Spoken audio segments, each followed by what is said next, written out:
And we're live with a couple of Millers talking about. Actually. Yes, it's time for our much anticipated Homicide: Life on the Street Season 3 in review video. So what I figured we'd do is just sort of, go through the episodes real quick and talk about any particular, comments you want to make on those, and then, if we have more things to talk about it, the season as a whole or different parts of it, then we can do that. So, anyway, the season opened up with a 3-part arc about the White Glove murders. That was Nearer My God to Thee, Fits Like a Glove, and Extreme Unction. Which, of course, the gist of that is that the city's Good Samaritan Award winner, named Catherine Goodrich, was murdered and was found naked in a dumpster wearing nothing but a pair of white cotton gloves. And by the end of the first episode, there was a second victim. So it appears to be a killer. I guess you could say a serial killer at that point, who's has the same MO. At every. Is that the one where it was found out to be a woman that was the serial killer? Yes. I was getting to that, but anyway. So yes, ultimately the killer is found to be Annabella Wilgus, who claims she has multiple personality disorder, and it was one of her alters that did the murders. In the course of that investigation, Pembleton gets himself in trouble by trying to get a confession by manipulating the alternate personalities, including one that was into doing things he did, including lighting a match and putting it to his arm. Other news that was going on, Bo Felton was having an affair with the new nighttime shift commander, Lieutenant Megan Russert, because he was having trouble with his wife. So they had that ongoing drama going on with him and the wife and kids. And Pembleton clashed with the original primary on the Goodrich murder, a dude named Roger Gaffney. Oh, yes. Talking about insulting words, he called him boy, which is one of the silliest things to say to a black man. And meanwhile, Lewis, Bayless, and Munch were working on opening up a bar. So those were the main things going on in the first 3 episodes. So do you have anything you wanted to say about those, Ben? Was the bar originally called the Riverfront? Waterfront, I believe they call it. Oh, right, okay. Yeah, I think it might have had a different name before they bought it, and then they renamed it. I don't remember actually what the details were on that. That is a real bar, though, that they used, and after they incorporated into the show Business at the Real quite a bit, because everybody wanted to be like, hey, I'm in the bar that's on TV in the Homicide Guy zone. So, of course, I'm sure there were many customers asking if they could talk to Munch or Bayless or Lewis, and the Real Bar's owners had to tell them, no, they don't actually work here.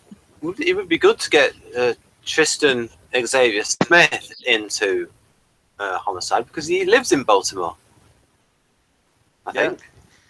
I did for about 9 months. A long time ago. About a decade before Homicide started. And I actually lived in a place, though, that the Homicide, I should say the Homicide cops would not normally go there because it's not in Baltimore, the city, it's in Baltimore County, it's Catonsville. But it does get a mention in a later season because there's a case that who they're chasing comes from there. So anyway, I won't go into more details on that, but except that my old hood got a shout out, briefly in a later season. So, so anything else you wanted to say about that trio episode? If not, I'll give my quick thoughts on it and we can move on. I think, from what I recall, the actress was quite good who played the crazy woman. She may have been quite pretty as well. I can't remember. She was all right. Wasn't like some beauty contest winner, but she. The thing is, when it's, to me, because it's Homicide and it's the same location, so some of the episodes merge into one. But yeah, I remember though in stream. Lucinda Denny was the name of the actress who played Annabelle Wilgus. Oh, there's one of those. Yes, one of those episodes I didn't like was. Yeah, you were pretty hard on the first one, but you seemed to think it picked up after that, especially in the third episode. See, part of it is though, if I'm watching something when I'm tired, then I get really picky. Yeah. And there was one with, is that Night Shift one with all those? Yeah, you weren't fond of the Night Shift characters. I remember that. No. Daphne was a little too one-dimensional, just sort of there as the. Yeah, it's like, well, I mean, completely different from the guy when they did Colours, where they nuanced it. With Gaffney, they're just like, yeah, a little simplistically written at that point. Generic jerk guy. And even Jarvik it seemed would be to be saying, even Jarvik would be saying, "Hey, he's a little bit of a jerk." Yeah. Jarvik might have had a little bit more going for him. He seemed to be a little smarter than Gaffney, but other Just than that, but yeah, a lot of that in the first one was to set up Russard's character because they had to establish her credibility, so they had to create a situation where she was seen as handling it in an effective way. So that was kind of what that was about. Bo Felton, he's not taking that shirt off, is he?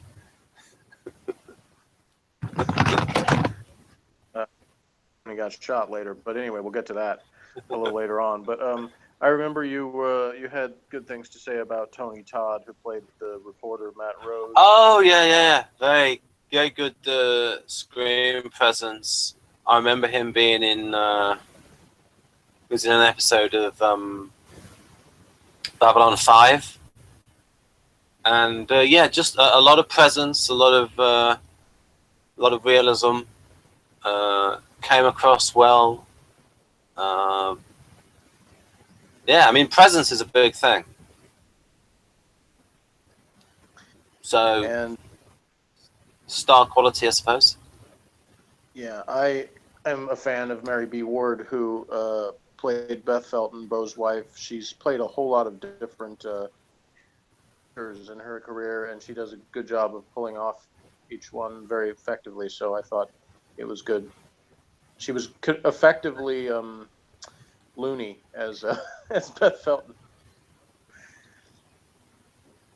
Yeah, yeah. If you remember the things that I said at the time and that I liked and didn't like, that'll help me remember things. Yeah, well, I'm trying to remember that as I go. You know. Yeah. So that was a good thing for you to come up with. A good strategy. All right, thanks. Yeah, the second episode was, understandably a bit of a lull in terms of, it set things up in the first episode, and then there was kind of a period of, before the climax, and then the third episode they kind of ramp it up. But the story, and I think, it gave us some good Pimbleton in the box scenes with the killer, or scenes where he was struggling with his own faith. Related to the case as well as other things. And I thought Pamela Peyton Wright was good as the nun that he talked to, first as, as a witness or a friend of the victim, but, later sought his own personal things about the case. She's another actress I've seen in quite a few things and is effectively convincing in parts I've seen her play. So I remember a particular shot where they're at an organ. It's a great location. It's a very impressive shot. Yeah, I remember you said at the time you liked the use of the media to kind of move the case along, as well as having the second episode start with the part on video because it was a TV broadcast before switching over to the film, and that gave me I pointed out a good Pembleton moment when the reporter asked him when solving the case, and he said off the record, and he's like, yeah, off the record, and he goes, excellent. The big grin on his face. Oh, yeah. And I think I remember pointing out that you could see how the characters were slightly different because they were on camera. And I thought that was good acting, or good acting and or directing to have that public face for the TV cameras. So that was quite interesting. Yeah, and demonstrates a little bit of Pembleton because he got a little chance to do it for the camera in the box. Interesting things brought up in that story, and it was an interesting way to kick off the season. And of course, there was one character from the first couple of seasons that was missing in that opening story. Episode 4 of the season, we found out why, because that was the episode called Cressetti, and of course opens with the discovery of Cressetti's body in the bay, and dealt with Bolander's attempt to pretty much thought was obviously suicide from the beginning, but he followed his boss's orders to follow up on research it anyway. But Cressetti's partner Lewis did things to get in his way, in denial, and didn't want the suicide to be confirmed. He wanted to believe that somebody had killed him, even though he probably really knew deep down when he thought about it that it didn't make sense, but he wanted to believe it to be the case. Also, because he committed, you may, I can't recall if you just said this, but because he committed suicide, the rules were that he couldn't get the full, the full funeral because he committed suicide. Yeah, the captain decided that he wouldn't get an honor guard, even though there wasn't actually a rule that said that, but the captain decided that it would be bad publicity to have that there had been other suicides, and he thought there had been too much of that, and he didn't want the publicity of too many cops dying, so he decided not to make it a full police funeral.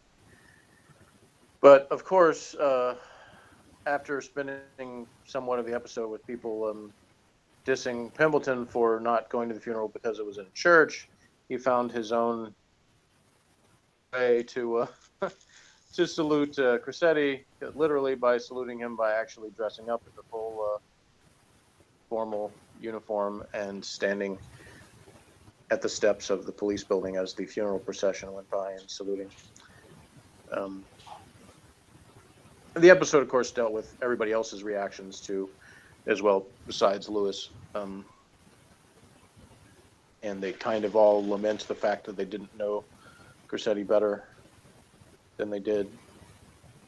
And there's a sense of sort of about that, but also sort of the feeling of, it could be any of us kind of thing, Felton's very matter-of-fact reaction when he's asked questions about it, like, when they said, was he having any financial problems? And he says, yeah. He's like, yeah, aren't we all? So.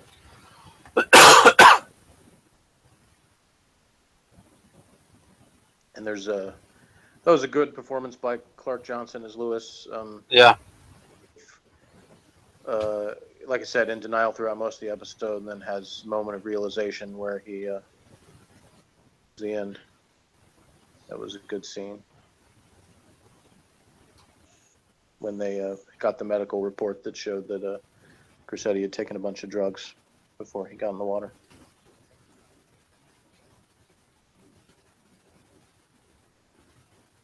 Yeah, whole Anything cocktail. else you want? Whole cocktail, because they fished out the body.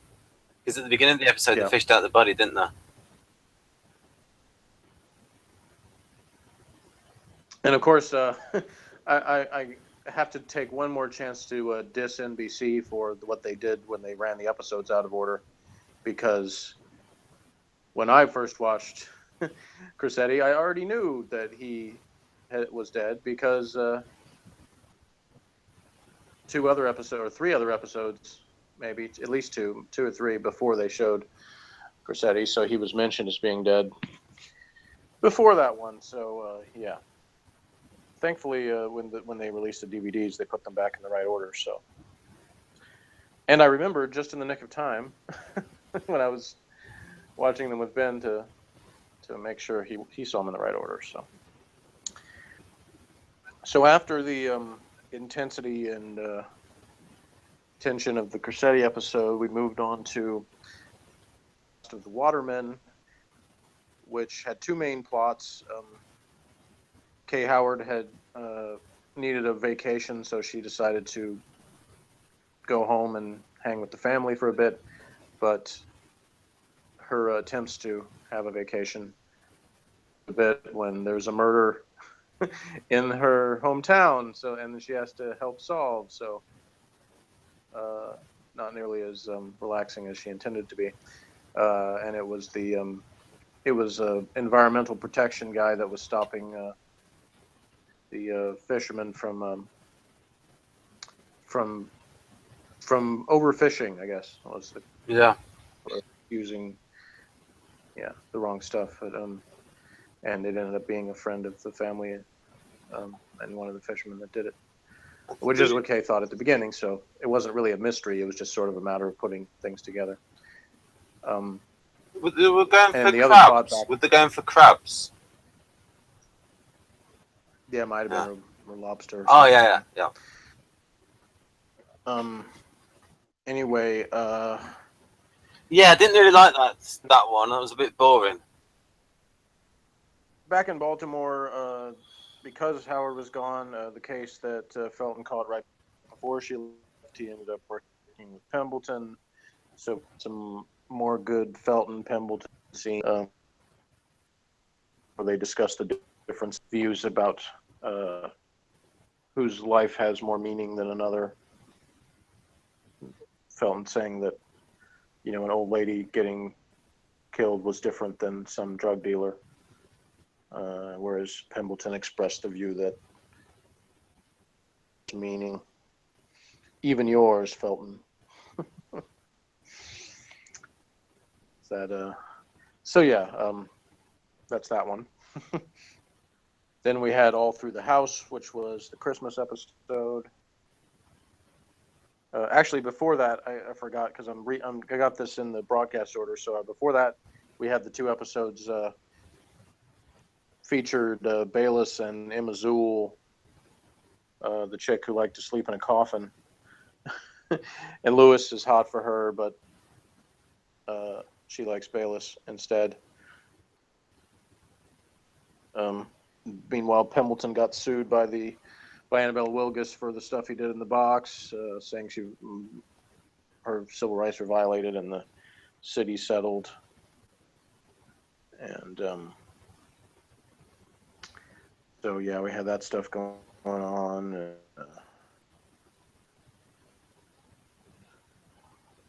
When did Frank briefly resign?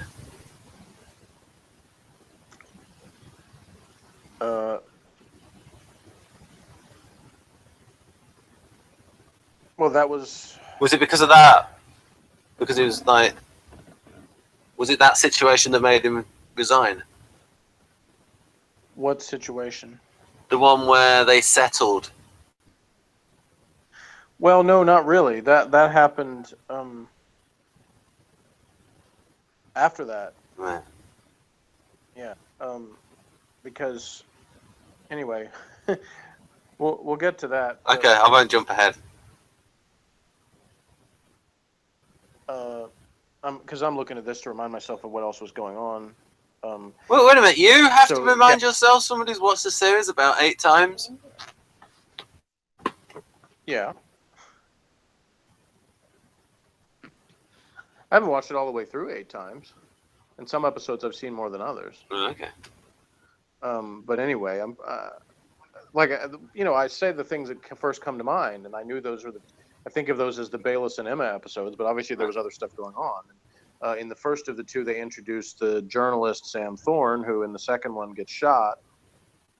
So, there's the investigation of that. Of course, Thorne was the guy who was childhood friend of G. So there's scenes about and their daughters grew up together and all that kind of stuff. So.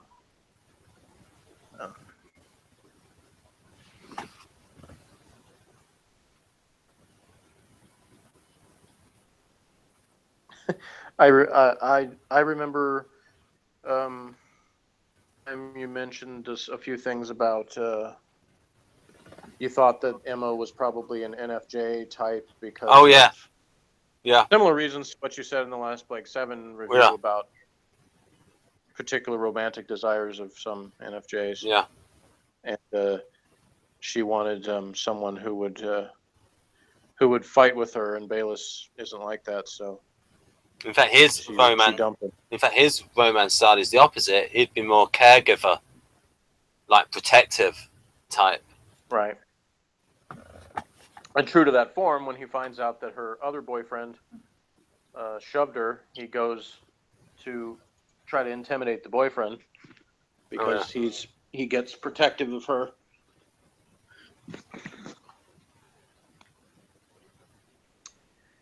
So yeah, those 2 episodes were a model citizen and happy to be here.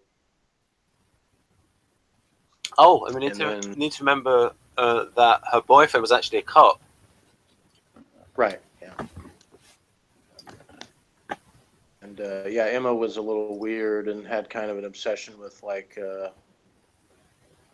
death and like criminals that made art projects and things like that. Wow, here you go, NFJ. Maybe, yeah. Well, I mean, it's not real. I mean, we know it's not real, but it's the best. Well, right. Well, yeah, I'm not arguing with you. I'm just saying I didn't feel like I knew enough about her to really come to that conclusion, but it's possibility. Sure. Yeah. Plus, in real life, INFJ, ENFJ, they're just frameworks anyway. But they help us to understand reality. Right. Yeah.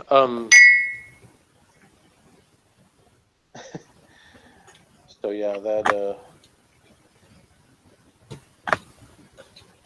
Yeah.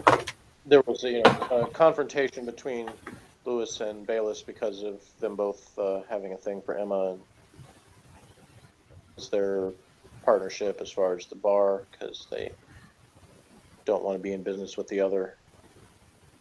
So that they would eventually come to an understanding, I guess you could say, over that after a period of not speaking to each other.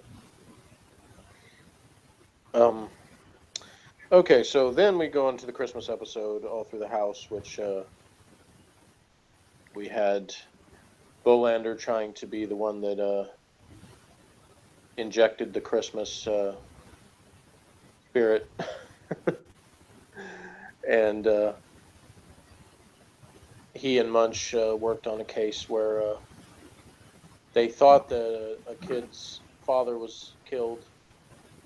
And Munch spends a great deal of time with them, thinking the whole time that that's the case. But then they later find out that that his dad was actually mugged and had the Santa suit stolen from him, and it was somebody else who got killed, the guy who stole the suit. So his dad is alive. And meanwhile, Lewis and Russert actually investigate a drug-related shooting of a rich girl who didn't Oh, exactly yes. follow in her family's footsteps. Oh, yes. I remember now. And also, while that was going on, Bayless tried to get a card game going, and eventually did with G, and tried to win some money off him, but G basically hustled him and beat him at hearts and took his money. Yeah, but with that thing that you sometimes see where they end up having an incredibly good hand. Yeah. But it does happen. I played a lot of hearts, and Huh. I had those times where it looked like I was about to win and then got shut down.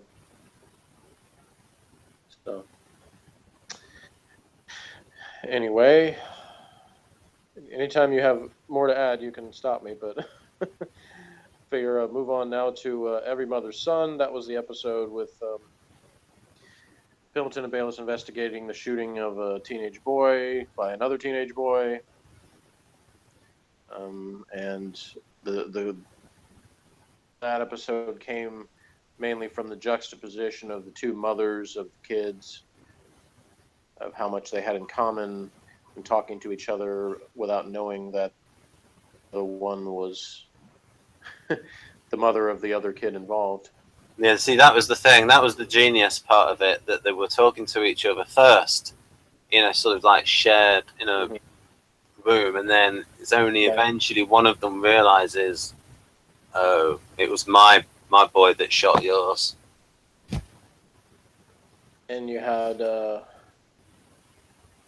lot of interesting subjects brought up in that, as far as the cycle of violence and how, things are passed on Very good acting as well. through family members. Uh-huh. And you had another case where Pendleton took a personal stake in it, as he thought about the possibility of he and his wife having a child and what the future for that child could be.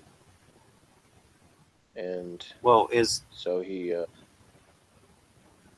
his one sperm would have to What's that? score a bullseye. well, he hadn't done that yet, so he didn't know. I tell you what, if he does have a child, that's one strong sperm.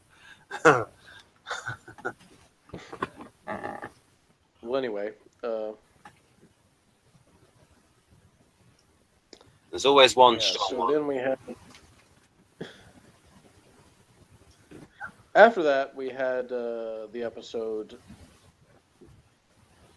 part kind of story that you referenced earlier, because the Cradle to Grave was the episode where Deputy Commissioner Harris got Pendleton to investigate a case involving a congressman who made up a story of being kidnapped.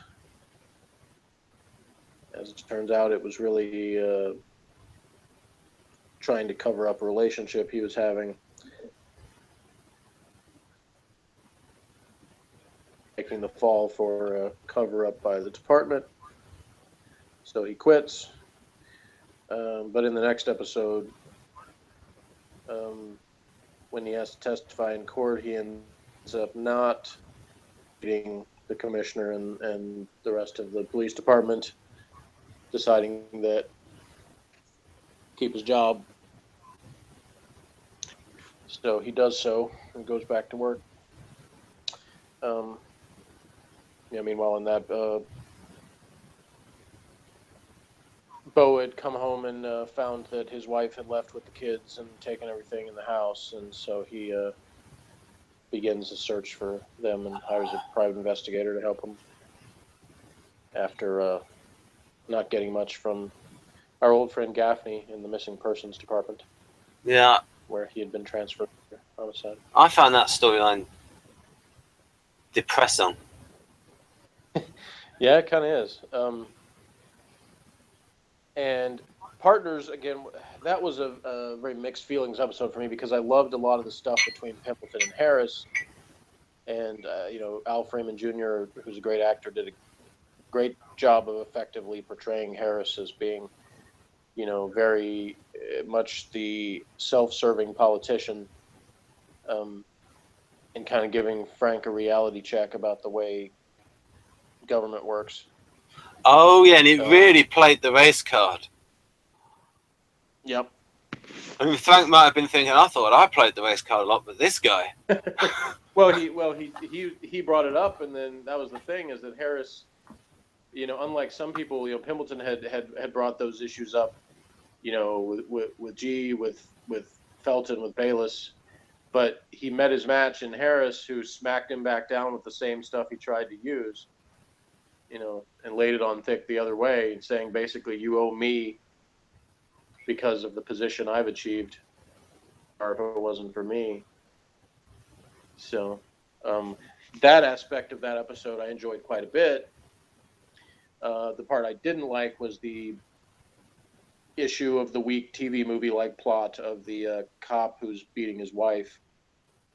Oh, yeah, I hated that. That was not one of Homicide's finer moments because it was very trite and predictable. Yeah. And the thing is, even within that, for the most part, still strong acting performances. I thought in the first scene that the guy who played Jones was not very believable, and the guy who played his informant was terrible. As the episode went on, I thought he was a little bit more believable, but and his wife, the actress who played his wife, did a convincing job, especially in the final scene. I just didn't think it was very well written. So that one was a mixed bag because of the sort of the primary storyline being a letdown, but also having the other stuff going on that was a lot more interesting. Anyway, just when Hamilton was back on the force, and we also had the bar open finally in that episode with Munch and Lewis and Bayless, and we had both and being the party guy. You missed some stuff out about all the regulations they had to go through, all the hurdles. Yeah, they and quite a few. And Bayless showed us a Republican leaning. Well, at one point he said something about regulations make you want to vote Republican or something. Yeah.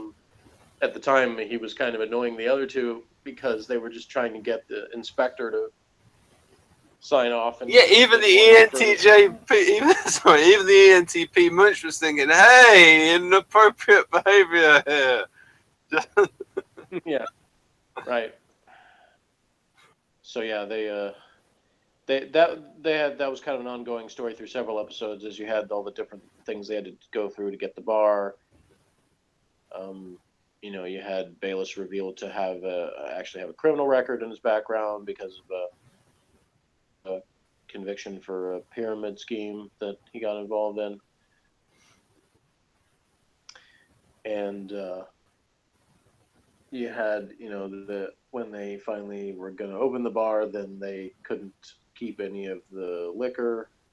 So they had to get rid of that and start from scratch. And and of course, there was a lot of different insurance and things like that. So dealing with banks and all that stuff. So yeah, all that going on.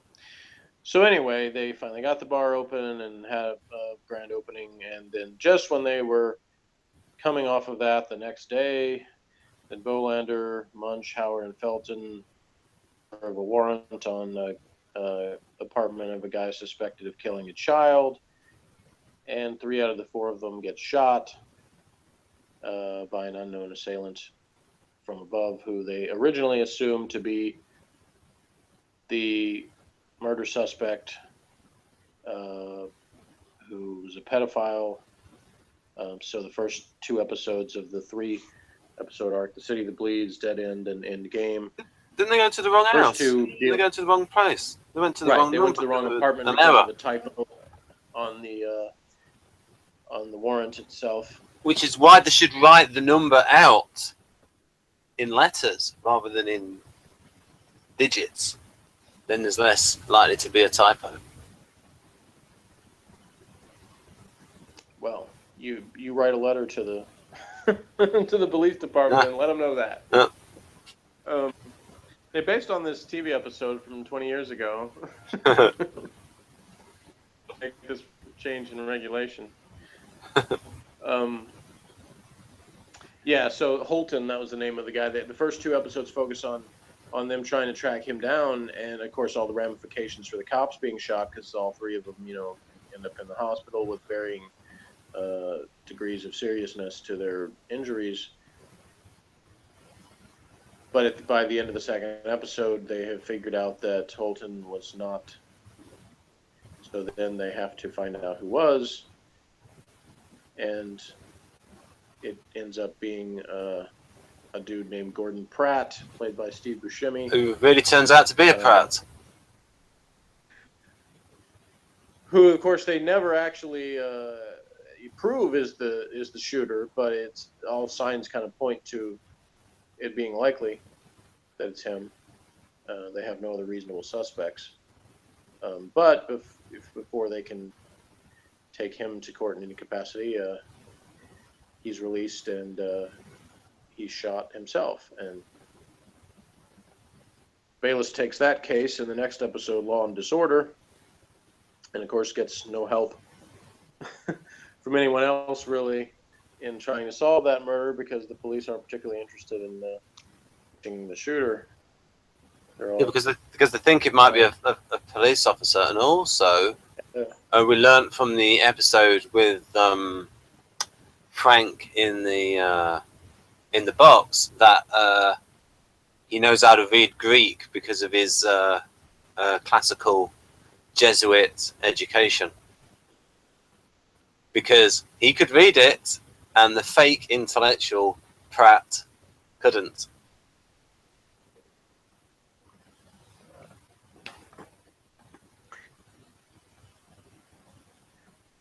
So, yeah, those next few episodes still dealt with some of the ramifications of the cops being shot. They're still recovering from it in Law and Disorder. Then we get to The Old and the Dead, and that one. Well, in the previous episode, Bo had come back to work and, was having a rough time and got chewed out by G at one point, and at one point even saying that he wasn't fit to be a detective before he was shot. Didn't at one point Felton threw something in G's direction, and then G goes ESTJ on him and say, "You do that again and I'll break your arm," or something. Yeah, he throws a soda can. So yeah, and then G says basically you have 2 weeks behind the desk and then be ready to go 100%. So, and then The Old and the Dead, Bolander and Kay both come back to work. Kay deals with her desk being moved, but ends up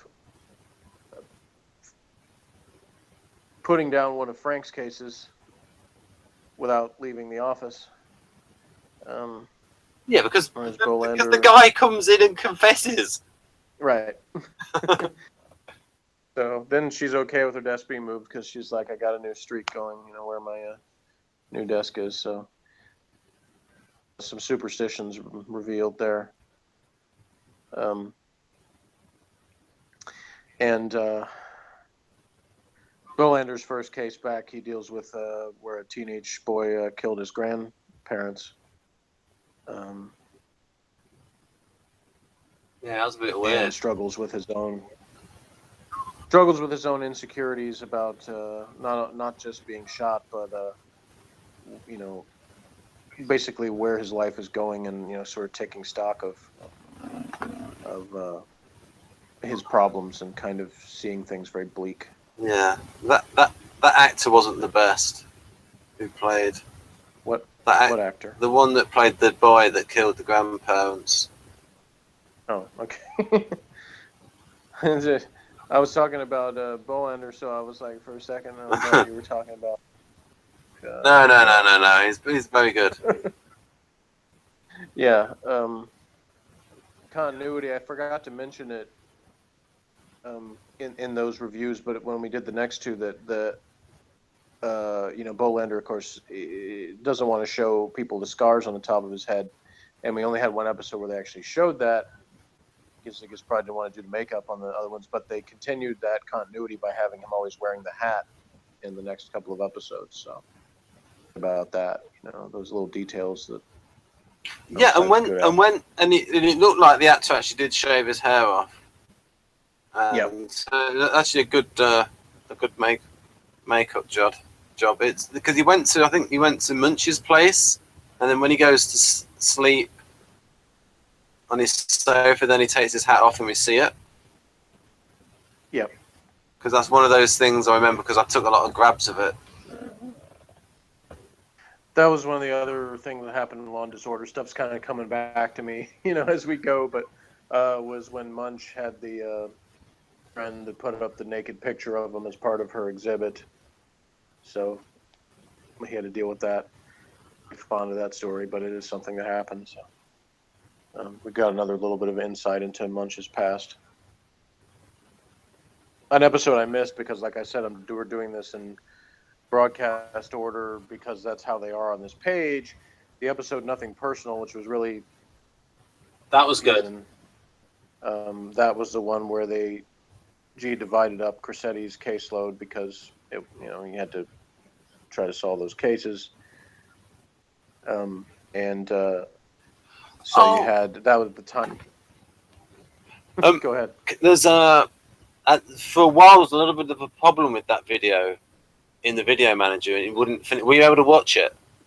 Were you able to see it on the channel? Yeah. Right. Okay. Because for a while it kept saying in the video manager processing. Yeah. All the while I don't know what that was about. But yeah, it showed up eventually. I like that one because the discussion of from G about him being too black for the lighter skins black, and that actually being a real thing that was that Gates Jr., friend of Obama's, we talked about once in a series that was on the BBC many years ago. I think it's Henry Louis Gates Jr. talked about it, and like G was talking, I thought, oh, that's a good thing to actually cover because that's not talked about much. Yeah, sort of black on darker black racism, I suppose. And that's another thing I like about covering a lot of those things that wouldn't necessarily be by other shows. And G got drunk and said something about would you rather? He points out Lewis because Lewis is a lot lighter skinned than him, and G is drunk and he smashes up a chair or something that's near that he bangs into. So again, extremely good acting from Yaphet Kotto, is it? Yep.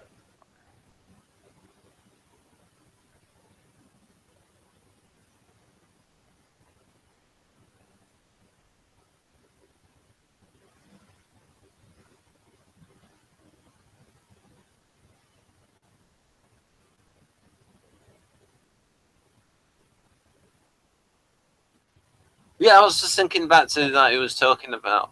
I think one of G's stories about when he was talking about, is it from personal experience that people have been saying like, "Oh, my nose is too broad," things like that. Mm-hmm. Yeah, it was a friend of Megan Russard's that was the one that he had lunch with, and then when Russard told him that she wasn't, basically interested in seeing him, again, then he talked about that. And in that episode, Howard gets like the toughest case that Cressetti had, and doesn't want a streak of clearing cases, so she's trying to solve it. But Felton is not making it easy because he's getting drunk all the time, and he ends up having a night where he had evidence with him and he lost it somewhere on a bender. That sounds very British, on a bender. I don't think so, because I'm not British.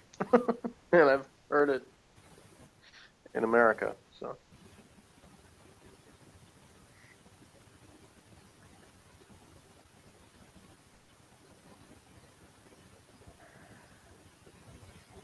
With triggering memories, that's why I keep zoning out. that's fine. It's just as long as you share the memory, so it's not just dead air. Alright. Well, you can keep on talking. I mean, it's just me thinking about, and then when it's worthwhile, I'll say something. Yeah, and meanwhile, I'm dealing with my internet doesn't always cooperate, or the web page when I'm trying to look at these things. I mean, it's easier. It's easier for me to remember Blake 7 because we have all these different locations and there's far fewer episodes, and I've seen them, a lot of times. Yeah, coincidentally, it's easier for me to remember Homicide and harder for Blake 7 because I haven't seen it more than once. Anyway, after The Old and the Dead, we had my favorite episode. Here's the irony: is I was probably watching Blake 7 around the same time you were watching Homicide. Could be. Because I first saw it in the 1990s on UK Gold. But there was a big gap for me. I don't know how often in the interim you watched Blake 7 episodes again, but I didn't watch much Homicide. It was replayed on maybe A&E or something like that, one cable channel, and I recorded some of it, watched some of it for a while there in I guess early 2000s. But then I didn't really watch any of it again until the whole series on DVD, and then I started watching it, but then I got into other stuff and didn't continue that for a while until Morgan got me back into it because he was talking about shows he had seen and what he likes in drama. So to character development, and I started thinking of shows that I thought had some of the best character development. I said, I think of those shows I was thinking of, that Homicide would probably be the one that he would enjoy the most. So decided to start showing it to him from the beginning, and of course I rewatched the episodes along with him. So, and that time I watched all the way through the series for the first time, because even an original airing, I probably saw every episode eventually, but there may have been a couple I missed, and there were certainly several that I only saw once. So they were not, fresh in my memory by any means when I watched them again. There were things that would come back to me. Anyway, so the next one is actually my favorite episode of season 3, In Search of Crimes Past. That was the one that started with the daughter of the guy on death row taking Barnfather hostage and demanding that Bolander reopen his old case from 16 years before. And the case is solved, or at least the execution is stopped when they find a guy that killed himself and left a suicide note as a confession to actually being the one who committed the murder that the guy on death row is about to be executed. So that the rest of that deals with Bolander trying to figure out what he missed in his original investigation. And meanwhile, Bayless gets a case that ends up was killed by her husband because he wanted to marry someone else that was an old girlfriend who came back into his life. So we had that story going on, and a lot of links to that one, in my view. He could have just filed for divorce. Well, and that's what Bayless asked him, and he said he didn't want to hurt her feelings. And then we had Colors, the episode about Tim's cousin Jim shooting a Turkish exchange student and all of the ramifications of that. But I mean, episode. in the moment, I mean, he was made up. Like, you wouldn't really know what race he was because he was made up in the Kiss Yeah, costume, it wasn't makeup. wasn't necessarily about his looks as much as it was the way he was talking. The fact that he had a foreign accent and was spouting stuff that I couldn't understand. In the flashbacks, it was all blah, blah, blah, blah, blah stuff. It just sounded like any old weirdo on drugs. Well, they didn't very clearly play, hear his voice. It was sort of a background sound. So you don't really hear, sort of like, it was a little bit, there was an accent. There was kind of a thick accent and stuff he was saying. You just couldn't love it. And that was kind of the point, is that they showed it from, limited perspective. Because unlike in the next episode, The Gas Man, where they featured it from the perspective of the criminal, in that one, it was still really the detectives investigating it, so you had sort of a limited window into what actually happened. And that's what we ended the season with The Gas Man, the episode about convict released from prison who stalks Pembleton with the intent of killing him, but messes with his head before that, figuratively and literally. Because he steals a head that's part of that somebody else cut off a fortune teller, and because he's trying to embarrass Pembleton in terms of his detective skills after not finding anything personal that he could really get him with, other than just freaking out his wife and doing things like sneaking in and turning on the gas to mess with him. So it was definitely an interesting and risky way to end the season as far as the show, and mixed results, but I think there was a lot of effective things about that one. And of course, you mentioned at the time that the reason why because you listened to the commentary, the reason why they ended it like that.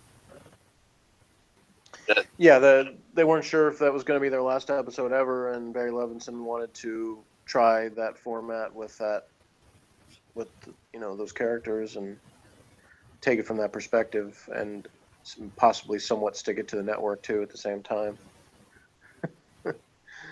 And they fought with the network a bit over, because they originally wanted to do it where you didn't have any of the main characters saying anything that wasn't something that would have been heard by the two friends, the stalker and the other guy. But they had to compromise and have some scenes where they did.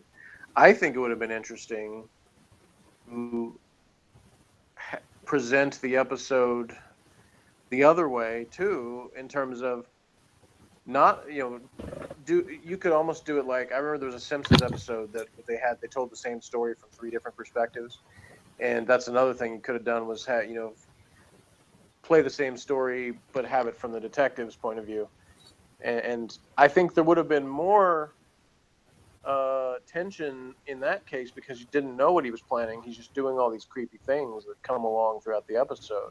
So in retrospect, watching it, I can applaud them for trying something different, at the same time thinking that the regular format might have made the story one of my favorites. It might have been more effective. I remember you complaining about certain Blake 7 episodes because I concentrated too much on the guest cast.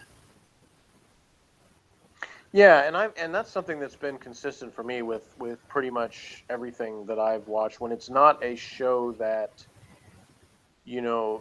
is specifically designed to be, there's a word for it I'm not thinking of, but it's the one where there isn't like a main cast where the cast is different every. Yes. Yeah, I know what it was. It's like yeah, it's a bit like Doctor Who in that respect, but Doctor Who's a little bit different because you have him and the continuing, so it's a combination of anthology series. That's it. Yes, exactly. Anthology. Okay, thank you. So if it's not that, have basically a pretty hard and fast rule when it comes to TV shows. Movies, it's a little different because it's usually a one-off thing in terms of introducing everybody. But with a TV show where you have a main cast or even just one main character, if you don't start with the character or characters that the audience knows, if you're starting with or being introduced for the first time, then you better make it quick and you better make it compelling. Because if you spend too much time on the characters that the audience does not know, then it gets boring really quick. Because basically it's like, why am I watching this? I don't know these people. They're not interesting. They're not doing anything that's... And people want to see who they know. Yeah. So in Doctor Who, one of my biggest criticisms as I reviewed the show in order was stories that started with too much time spent on unknown characters at the beginning that it wasn't done in any kind of interesting, dramatic way. It was too much... And usually badly acted. I remember I got the Star Trek guidelines because they used to have like a submission program. And it actually said in there, use the main characters. Don't be writing a story that hardly involves the main characters. Yeah. And so I criticized, I can think off the top of my head of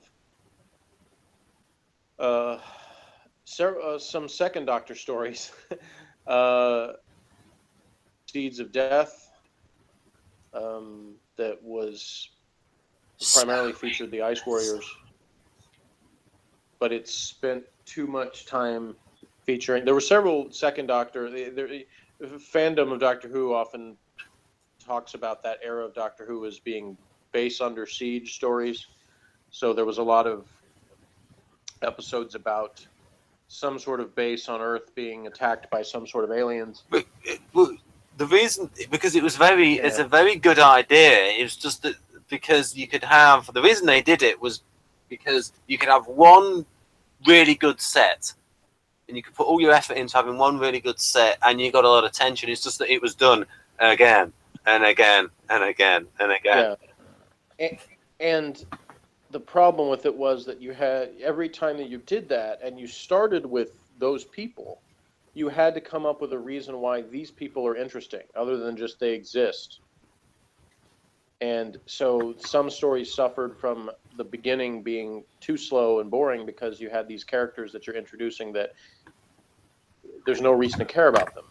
I mean, the people in the base and the Ice Warriors, and then Seeds of Death, and then the ones in space like the Wheel in Space and the Space Pirates. There was too much like ships docking in space or modules flying around looking at things, and it's like there was nothing to make me go, oh, this one's off to a roaring start. Instead, it's more like I'm falling asleep here.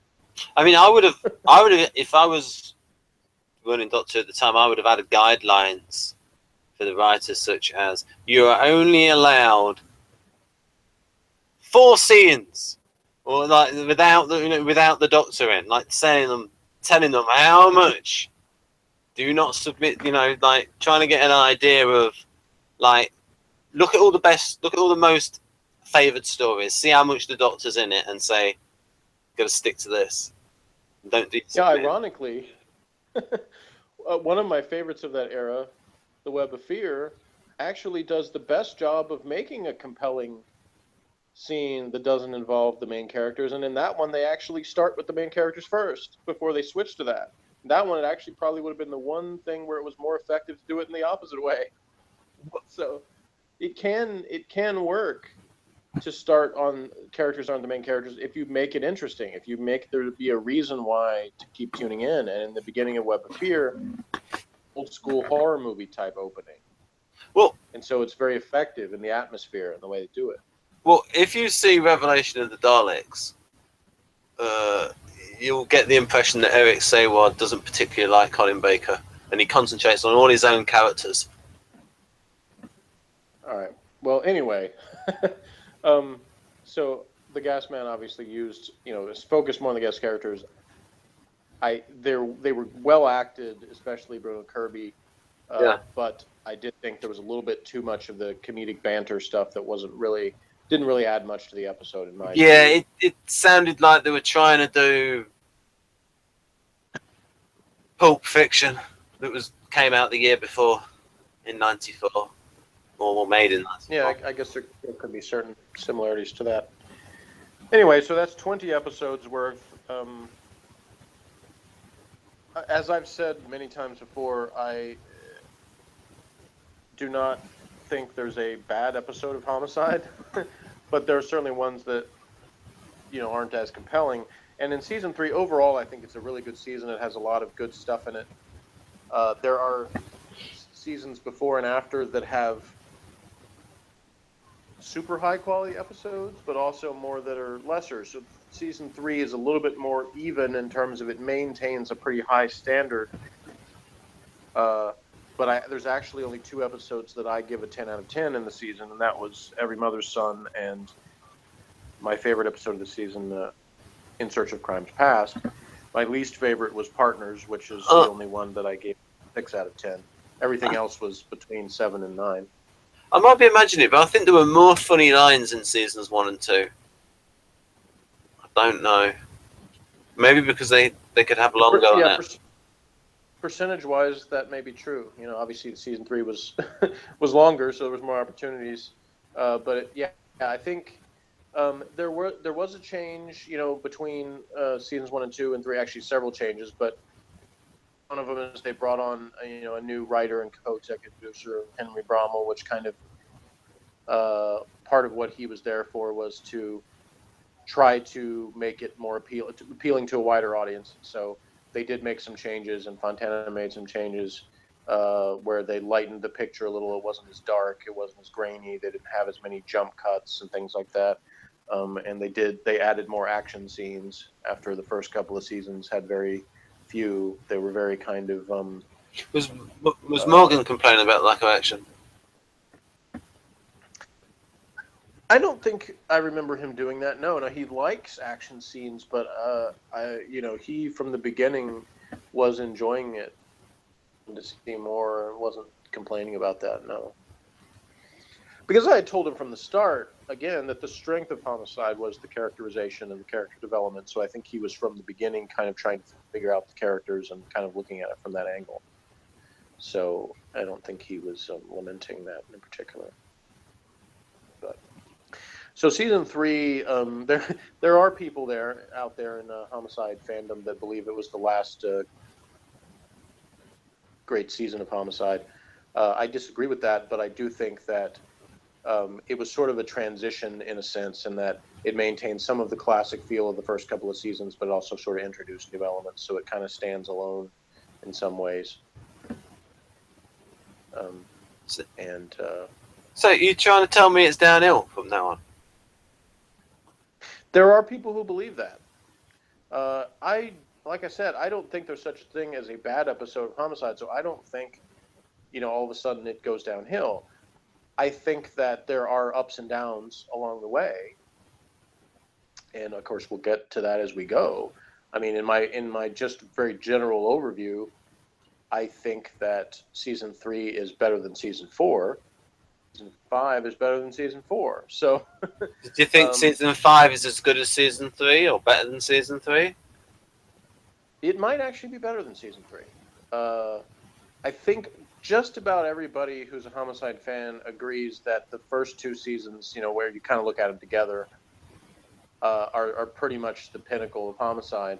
But I think there's a lot of really strong stuff that comes later, and I think season 5 has some extremely good. And the good thing about it is that season 5 is the only one that the network didn't mess with the order of. So everything is in order. Were the first 2 seasons based on the book? Well, yeah, theoretically the whole series is, but here's the interesting thing, is that they did a lot of those cases from the book in the first 2 seasons, and gap seasons 3 and 4, there's less of that. There's more original stories. David Simon actually was late in season 4. David Simon, who wrote the book, came aboard as a staff writer. Ah, there you go. And he started to put basically the stuff that was in the book that wasn't covered in the earlier seasons. He started to put more of that stuff in, and so you have some. To me, that probably coincided with a spike back up in terms of quality, in my opinion. Also, there might have been stuff that he learned that he didn't put in the book, but that he put in the series 5. Yeah, and he had sort of different takes on it because he had worked in TV by that point. Did some writing for other stuff, so he had some experience too with the way the TV business works, and so he had sort of a different perspective on things. He'd already written or was already working on writing another book. That eventually some of that stuff ended up being used in The Wire as well. But anyway, I don't say any of that to say that I think that season 4 was a bad season. I don't think it is. I think it's got a lot of good stuff in it. But there's, we'll get to those as we get to them. But yeah, I was just pointing out that there's a lot of people that think season 3 was kind of like, the last great season of Homicide, and so you may end up agreeing with them. I don't know, or you may disagree, like me. So there's no way to know for sure until we go through it. Well, I don't think I'll call season 3 great, because it's hard to say great. I mean, I wouldn't even call any season of Blake 7 great, or any season or anything really great. Anything that's of any length. Oh, I have several things that I can off the top of my head say is great. The complete series of My So-Called Life, which was only one season. The first season of Everwood. Season 4 of Everwood is almost as good as the first season, but the first season of Everwood, I think, stands alone by itself as one of the best seasons of anything ever. Taken as one, like whatever it was, 23 episode story, it's fantastic. I'd say Blackadder, not the first one, but when brought Ben Elton on board, Blackadder 2, the third, and Blackadder goes 4th. All great, and Red Dwarf as well. The first season of Doctor Who, I think, is great. Because to me, I mean, the weakest link from the first season stories was the Sensorites, and even it's pretty good. So there's no story in that first season that I don't think is at least good, and several of them are great. But the question is, how great is great? Well, it's all subjective. Obviously, you look at it from what makes an impact on you. So to me, rewatching these Homicide episodes again, I get into them just as much as I have in previous viewings, and I follow the story. And when I get done with an episode, I want to see the next one. So that to me is a sign of something that's great, because if it's just decent, then I'm like, okay, I watched an episode, maybe I'll see another one later, and it's not a big deal. Whereas when I watch Homicide, I immediately want to see what happens next, even though I know what happens next. For me, great means top tier. Where it's like it doesn't get better than this across like different programs. Mm-hmm.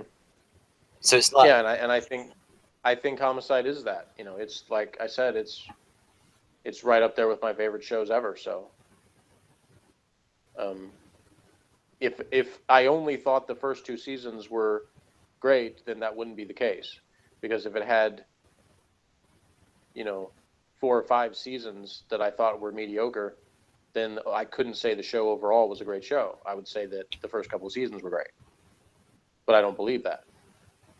I think it's a great show throughout, and it has a few points that are not as good, but that doesn't mean to me that the whole thing suffers as a result of that. For me, Babylon 5, seasons 3 and 4 were great.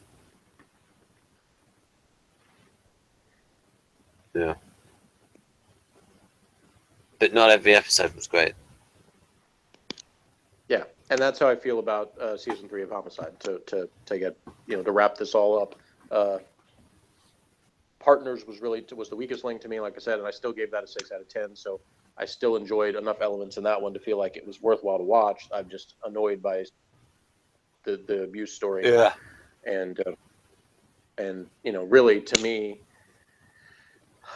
the weak points are grossly overshadowed by the great points, and to me, so I see season 3 as a great season, as great as seasons 1 and 2, but still great. So, Right. So was there any particular episodes that stood out to you as being better or worse than others that you can remember? Hmm.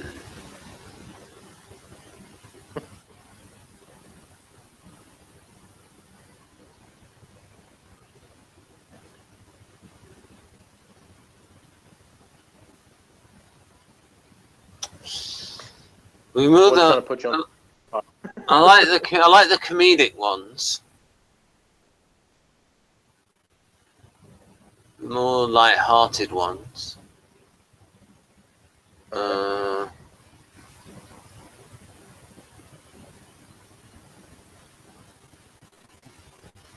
was the one episode that you called weird.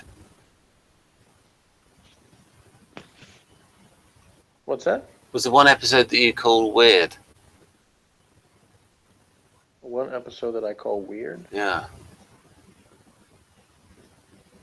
Specific? Or are you asking me something out of the blue? See, I can't remember. Well, that's what I don't understand your question. But it was the one episode of Homicide: Life on the Street season 3 that you thought was weird, in terms of being maybe too comedic or something. Like I said, the only one that stands out that had enough elements that I disliked about it lower than any of the rest of them was the abuse storyline from Partners. Yeah, I didn't like that either. Never a time I thought things were too comedic, no. Because even when there's, it flows right along with everything else that's happening. It doesn't seem over the top or forced to me. The overall tone still stays the same, even when on. It doesn't come across to me as being like making it farcical.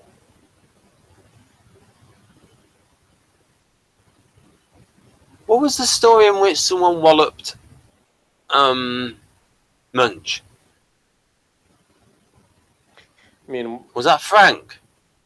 you mean where Pemberton shoved him against the door? Yeah, and actually that could have been like a proper accident for the actor. Yeah, that was an end game. That was the conclusion of where they couldn't charge Gordon Pratt, so everybody was pissed off about that. But before he was killed. Yeah, because that could have been a proper injury on set. I can't think of anything else.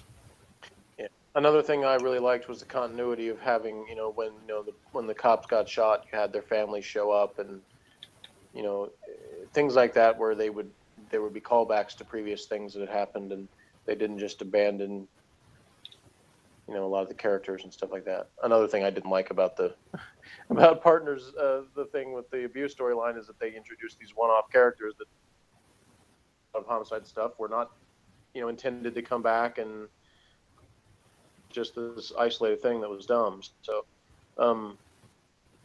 that you had a lot of continuity and things that were referred to and brought up. Crissetti's suicide wasn't just a one episode and then everybody forgets about it. It was brought up a lot of episodes after that, and the aftermath of that was felt and referred to many times. And same thing with the cops being shot, all the aftermath of that. So there was a lot of that's the thing is I've been watching these Law and Order episodes, and I can contrast Law and Order in terms of it's a good show, it's got good actors, it's got a lot of good drama. But the thing that to me makes Homicide better is the continuity and the continuing storyline. The serial aspect of it makes it more compelling to me than having, a lot of stuff that's mainly sort of isolated stories that you could, they don't really much from episode to episode. So anyway. So, folks, that's Homicide Season 3 in review. We actually went longer than I expected to, but anyway. So hopefully someone out there enjoyed that, and we'll continue to follow along as we our next step in Homicide is to start season 4, a season of many changes and interesting events. So Hopefully, there are many changes. Some why you surprise- say that? I'm not saying people should be ditched. I'm not saying that. I'm just hopefully there'll be some changes, Oh, there definitely are. So some turns, some plot twists. and for the next Homicide, which will be the beginning of season 4 in an episode called Fire.